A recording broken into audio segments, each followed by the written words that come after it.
नमस्कार, आप देख रहे हैं 4 PM। मैं हूं आपके साथ सिमरत। लोकसभा चुनाव के 7 चरणों के मतदान के बाद एग्जिट पोल के नतीजे सामने आने लगे हैं। यहां सभी एग्जिट पोल्स में भाजपा को बहुमत और एनडीए की प्रचंड जीत के अनुमान जताए जा रहे हैं। वहीं कुछ राज्य में भी ऐसे हैं जहां एनडीए को नुकसान होने की बात भी कही जा रही है। इन राज्यों में राजस्थान, बिहार और महाराष्ट्र जैसे बड़े राज्य शामिल हैं। आइए एग्जिट पोल के अनुमानों के आधार पर जानते हैं कि किन राज्यों में एनडीए को 2024 के लोकसभा चुनाव में पिछली बार की तुलना में कम सीटों से संतोष करना पड़ सकता है।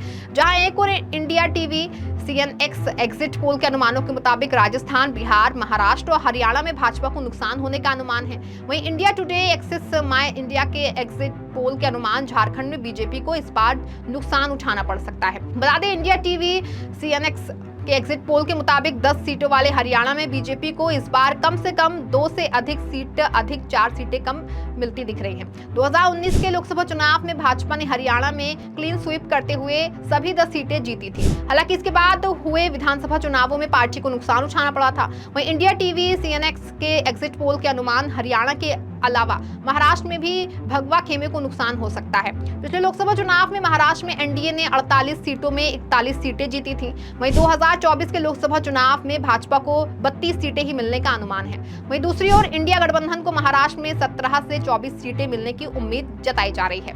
आपको बता दें, एग्जिट पोल के अनुसार महाराष्ट्र के अलावा बिहार में भी एनडीए को 2019 की तुलना में 2024 में कम सीटें आती दिख रही हैं। पिछली बार 40 सीटों वाले राज्य बिहार में राष्ट्रीय जनतांत्रिक गठबंधन ने 39 सीटें जीती थी। इस बार के इंडिया टीवी CNX के एग्जिट पोल के अनुमान एनडीए को 29 से 33 सीटें मिलने का अनुमान जताया जा रहा है। वहीं बिहार में इंडिया गठबंधन को 7 से 10 सीटें मिलती दिख रही हैं। इंडिया टीवी CNX के एग्जिट पोल के अनुसार हिमाचल में भी बीजेपी को 1 सीट का नुकसान हो सकता है।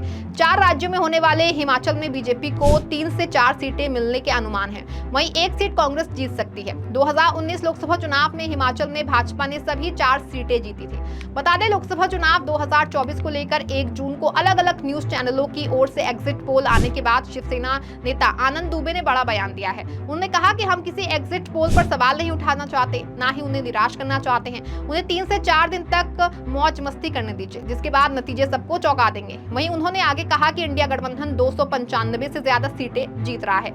महाराष्ट्र में एग्जिट पोल के मुताबिक बीजेपी और एनडीए कहीं नजर नहीं आ रहे हैं। शिवसेना राज्य में सबसे बड़ी पार्टी उभर कर आ रही है। इस दौरान आनंद दुबे ने और क्या कुछ कहा, आप इस वीडियो में देखिए। किसी भी एग्जिट पोल पर कोई प्रश्न चिन्ह खड़ा नहीं करना चाहते, न तो उनको निराश करना चाहते हैं।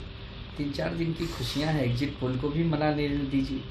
4 जून को जब नतीजे आएंगे तो आप सब आश्चर्यचकित हो जाएंगे, क्योंकि इस बार का एग्जिट पोल देश की जनता ने दिया है इंडिया गठबंधन के पक्ष में। इंडिया गठबंधन 295 से ज़्यादा सीटें पा रही है, पूर्ण बहुमत की सरकार बनाने जा रही है। लेकिन अब ये सब हम किसको कहें, क्योंकि जिस प्रकार मीडिया, गोदी मीडिया, एग्जिट पोल सब भारतीय जनता पार्टी के गुण गाने में लगे हैं। और भारतीय जनता पार्टी का खास करके महाराष्ट्र में तो सुपड़ा साफ होता दिखाई दे रहा है। 48 में से कोई भी सर्वे या कोई भी एजेंसी बीजेपी और एनडीए को बढ़त बनाते नहीं दिखाई दे रही है। सब यही दिखाई दे रहे हैं कि सब यही बता रहे हैं कि इंडिया गठबंधन की धूम मची है। खास करके मशाल सबसे बड़ी पार्टी बनकर उभर रही है। कांग्रेस और राष्ट्रवादी भी अच्छा गेन कर रही है। यह सब देख के लोग बौखलाए हुए हैं, लेकिन हम उनकी बौखलाहट पे ज़्यादा पानी नहीं फेरना चाहते। आज 1 जून है, 4 जून को रिजल्ट आ ही जाएगा। 3-4 दिन उन्हें भी मौज करने दीजिए, उसके बाद उनके नसीब में मौज करना नहीं लिखा है। फिर एनडीए के लोग भारतीय जनता पार्टी के नेतृत्व में विपक्ष में बैठने वाले हैं। ये हो गई पहली बात। दूसरी बात, आदरणीय प्रधानमंत्री जी ने ट्वीट किया है कि इंडिया गठबंधन की बुरी हार हो रही है, परिवारवाद, भ्रष्टाचार के मुद्दे पे होगी। प्रधानमंत्री जी, आप किस मुंह से परिवारवाद और भ्रष्टाचार पर बात करते हैं? क्या आपको अनुप्रिया पटेल का परिवारवाद दिखाई नहीं देता? क्या आपको ओम प्रकाश राजभर का परिवारवाद दिखाई नहीं देता? क्या आपको जीतन राम मांझी का परिवारवाद दिखाई नहीं देता? क्या आपको ये जो रामविलास पासवान के पुत्र हैं चिराग पासवान, उनका परिवारवाद दिखाई नहीं देता? भ्रष्टाचार पर बात करें तो क्या आपको अजीत दादा पवार का भ्रष्टाचार नहीं दिखाई देता? आपको हेमंत विश्व शर्मा का भ्रष्टाचार दिखाई नहीं देता? आपको शुभेंदु अधिकारी का भ्रष्टाचार नहीं दिखाई देता? महाराष्ट्र में 70 से ज़्यादा नेता जो इस समय आपके साथ हैं, उनका भ्रष्टाचार आपको दिखाई नहीं देता? आप कैसे ये ट्वीट करते हैं?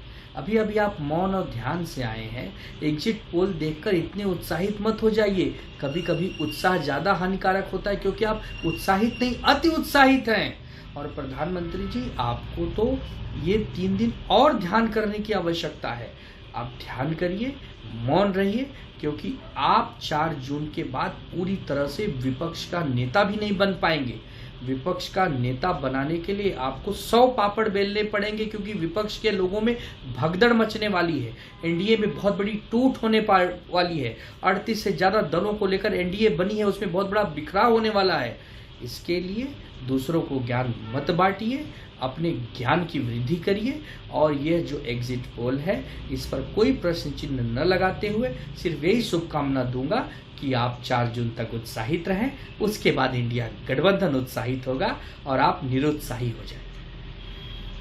बता दें, शिवसेना नेता आनंद दुबे का आरोप है कि मीडिया हाउसेस बीजेपी के गुण गाने में लगे हैं, खासकर महाराष्ट्र के एग्जिट पोल को लेकर। महाराष्ट्र में बीजेपी का सुपड़ा साफ होने वाला है। कोई भी सर्वे बीजेपी या एनडीए की बढ़त नहीं दिखा रहा है। महाराष्ट्र में इंडिया गठबंधन की धूम है। मशाल सबसे ज्यादा गेन कर रही है। कांग्रेस और एनसीपी, शरद पवार की पार्टी भी गेन कर रही है।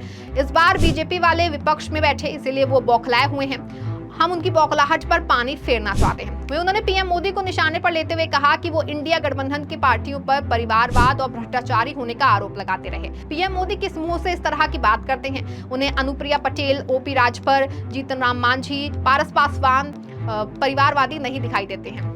दादा अजित पवार, हेमंत बिस्वा शर्मा और शुभेंदु अधिकारी भ्रष्ट नजर नहीं आते। पीएम मोदी को ध्यान करने की आवश्यकता है। 4 जून के बाद इंडिया गठबंधन उत्साहित होगा और बीजेपी वाले दुखी हो जाएंगे। वहीं सभी अटकलों और बयानबाजी पर 4 जून को सब कुछ साफ हो जाएगा और सब स्पष्ट हो जाएगा कि जनता ने दिल्ली की गद्दी को इस बार फिर किसको देने का निर्णय किया है। इस खबर में फिलहाल बस इतना ही। ऐसी तमाम राजनीतिक खबरों के लिए बने रहें और देखते रहें 4 PM। धन्यवाद।